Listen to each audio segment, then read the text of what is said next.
Right, breaking news చూస్తున్నాం. పాకిస్తాన్ తీరుపై మాకు అనుమానాలు ఉన్నాయని చెప్పి ఇజ్రాయెల్ చెప్తున్న పరిస్థితి కనిపిస్తోంది. అయితే వాళ్ళతో ఎట్టి పరిస్థితుల్లోనే మేము నమ్మే పరిస్థితుల్లో లేము అని చెప్పి తీవ్ర వ్యాఖ్యలు కూడా చేయడం జరిగింది. అయితే ఈ నేపథ్యంలోనే మనం చూస్తూ ఉన్నాము, ఇటు పాక్ పైన చేసిన వ్యాఖ్యలు భారత్లోని ఇజ్రాయెల్ రాయబారి రూబెన్ అజార్ యుఎస్ తన స్వప్రయోజనాల కోసమే పాక్ మధ్యవర్తిత్వాన్ని వాడుకుంటుందని కూడా రాయబారి చెప్తోంది. అయితే మా లక్ష్యాలను ఎట్టి పరిస్థితుల్లోనూ వదలం, అందుకోసం యుఎస్తో సమన్వయం చేసుకుంటామని కూడా చెప్పుకొచ్చింది. సీజ్ ఫైర్ ఒప్పందానికి మద్దతు ఇస్తున్నామని వ్యాఖ్యానించారు. అయితే లెబనాన్ పై మాత్రం సైనిక చర్యలు కొనసాగుతాయని స్పష్టం చేసుకొచ్చింది. లెబనాన్లో హిజ్బుల్లా మౌలిక సదుపాయాలను పూర్తిగా నిర్మూలిస్తామని కూడా ఇరాన్ రాయబారి చెప్పుకొచ్చారు. అయితే మనం చూస్తున్నాం, ఇటు పాకిస్తాన్కి సంబంధించి ఎటువంటిది అంటే నమ్మకం మాకు లేదు అన్నట్టు ఇటు ఇజ్రాయెల్ అయితే చెప్పుకుంటూ వస్తున్న పరిస్థితి కనిపిస్తుంది. ఇటు మనం చూస్తూ ఉన్నాం కదా, ఇజ్రాయెల్ లెబనాన్ పై ఇప్పటికే భీకర దాడులకు పాల్పడింది. ఇప్పటి వరకు జరగని రీతిలో అత్యంత భారీ వైమానిక దాడులు కూడా జరిపినట్టు కూడా తెలుస్తోంది. అయితే ఈ దాడుల మృతుల సంఖ్య 254 చేరగా మరో 1000 మందికి పైగా గాయపడినట్లు కూడా అధికారులు ఇప్పటికే వెల్లడించారు. అయితే మనం చూస్తూ ఉన్నాం, ముఖ్యంగా నిన్న ఈ యొక్క వార్కి సంబంధించి సీజ్ ఫైర్ ఒప్పందానికి వచ్చిన తర్వాత మళ్ళీ వార్ జరగదు అని చెప్పి అందరూ అనుకున్న నేపథ్యంలోని సడన్ గా ఇటువంటి చర్య తీసుకోవడం అనేది నిజంగా అందరినీ కూడా ఆశ్చర్యానికి గురి చేస్తోంది.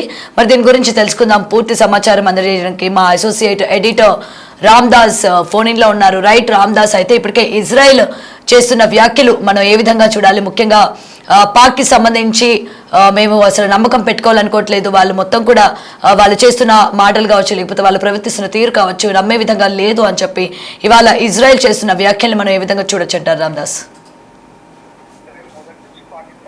ఎందుకంటే పాకిస్తాన్ కు హమాస్ తో లింకులు ఉన్నాయి, బలమైన సంబంధాలు ఉన్నాయి. హమాస్ నాయకులు పాకిస్తాన్ లో చాలా సార్లు పర్యటించారు. మనతో యుద్ధం అవుతున్న సందర్భంలో కూడా వాళ్ళు పాకిస్తాన్ లో పర్యటించడం అప్పుడు వివాదాస్పదంగా మారింది. కేవలం పాకిస్తాన్ కాదు, పాకిస్తాన్ తో పాటు బంగ్లాదేశ్ లో కూడా హమాస్ లింకులు ఉన్నాయి.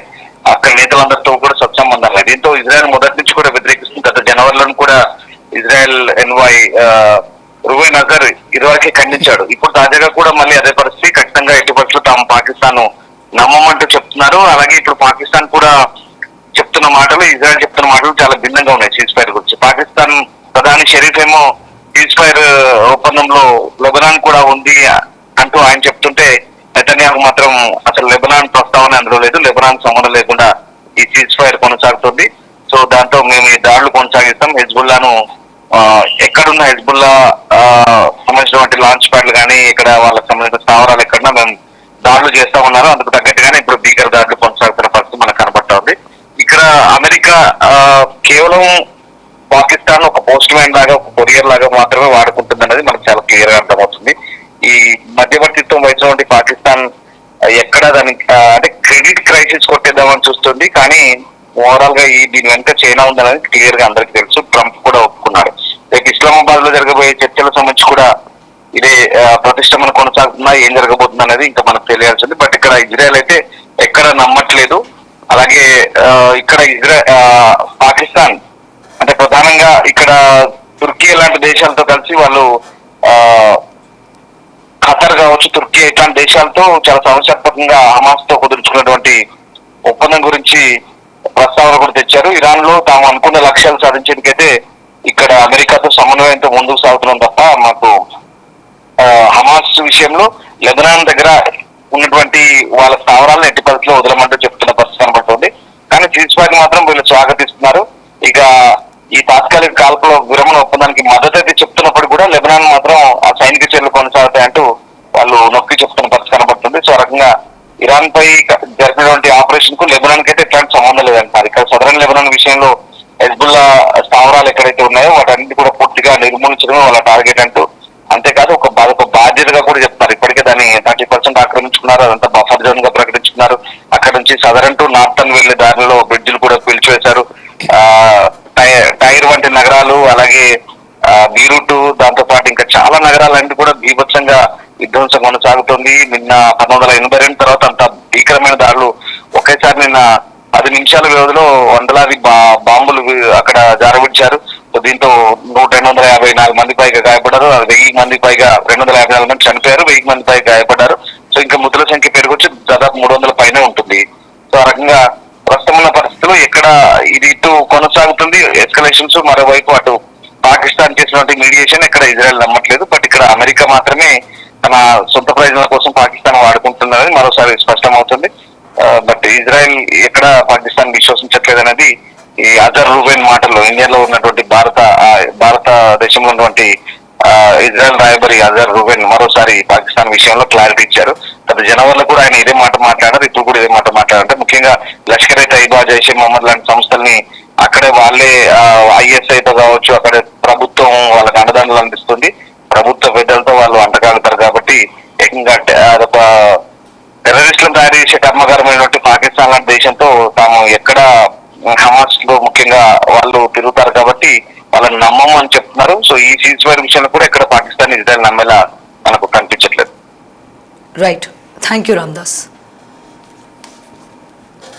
రైట్, ఇప్పటికే ఇటు పాకిస్తాన్ తీరుపై ఇజ్రాయెల్ అనుమానాలు వ్యక్తం చేస్తోంది. పాకిస్తాన్ పై తమకు నమ్మకం లేదంటూ కూడా వ్యాఖ్యానించింది. మరైతే చేసిన ఈ తీవ్రమైన వ్యాఖ్యల్ని మనం ఒక్కసారిగా కూడా ఆలోచించాలి. ఇటు భారత్లోని ఇజ్రాయెల్ రాయబారి రూబెన్ యుఎస్ తన స్వప్రయోజనాల కోసమే పాక్తో సన్నిహితంగా ఉన్నట్టు ఉంది అని కూడా చెప్పుకొస్తూ ఉన్నారు.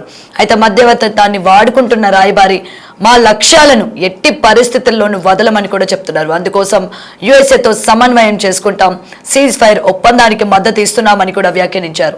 ఇక లెబనాన్ పై మాత్రం సైనిక చర్యలు కొనసాగుతాయని కూడా ఇందుకు స్పష్టం చేశారు. ఇప్పటికే ఇరాన్, అమెరికా దేశాల మధ్య వార్ మళ్ళీ మొదటికి వచ్చినట్లే మనకి కనిపిస్తోంది. చూస్తున్న ఈ పరిణామాలన్నీ కూడా చూసుకున్నట్లయితే నిన్న ఈ సీజ్ కి సంబంధించి ఏదైతే ఒక ఒప్పందానికి వచ్చారో ఓకే ఇక నుంచి అయినా మనకి యుద్ధ వాతావరణం కనిపించదు. ముఖ్యంగా వీళ్ళందరూ కూడా ఒక ఒప్పందానికి రావడం జరిగింది కాబట్టి ఇక నుండి యుద్ధాన్ని ముగించే ప్రయత్నం చేస్తారు అనుకుంటున్న టైంలోని మళ్ళీ ఒక్కసారిగా యుద్ధం అంటే నిన్న జరిగిన దాడి కనుక మనం చూసుకున్నట్లయితే అసలు ఎప్పుడు కూడా జరిగినంత భీకర దాడి జరిగినట్టు కూడా తెలుస్తోంది. అయితే ప్రస్తుతం ఇరాన్, అమెరికా 2 వారాల కాల్పులకు ఇటు విరమణకు అంగీకరించిన విషయం కూడా మనకు తెలిసిందే. దీంతో యుద్ధం తాత్కాలికంగా ముగిసినట్లుగా మనకు కనిపించింది. అయితే లెబనాన్ పై ఇటు ఇజ్రాయెల్ దాడులతో పరిస్థితి మళ్ళీ మొదటికి వచ్చేలాగే మనకి ఇక్కడ కనిపిస్తోంది. ఎందుకంటే నిన్న లెబనాన్ పై చేసిన దాడి కేవలం 10 నిమిషాల్లోనే 100 బాంబులు ప్రయోగించి భారీ ప్రాణ అలాగే ఆస్తి నష్టాలను కలిగేసింది. అయితే ఇప్పటికే ఈ దాడిలోని 254 మందికి పైగా చనిపోయినట్టు కూడా తెలుస్తోంది. ఇంకా 1000 మందికి పైగా గాయపడినట్లు కూడా ఇప్పటికే స్థానిక అధికారులు వెల్లడించారు. ఇటు ఇజ్రాయెల్ అలాగే లెబనాన్ ఘర్షణల మధ్య ప్రాచుర్యంలో శాంతి యత్నాలు మరింత క్లిష్టంగా చేస్తున్నాయని కూడా చెప్పాలి. మరైతే ఇదే కనుక కొనసాగినట్లయితే అసలు యుద్ధానికి ముగింపు అనేది ఉందా లేదా, ఇది ఇంకెంత తీవ్ర స్థాయికి వెళ్ళే అవకాశాలు ఉన్నాయి కూడా వేచి చూడాలి.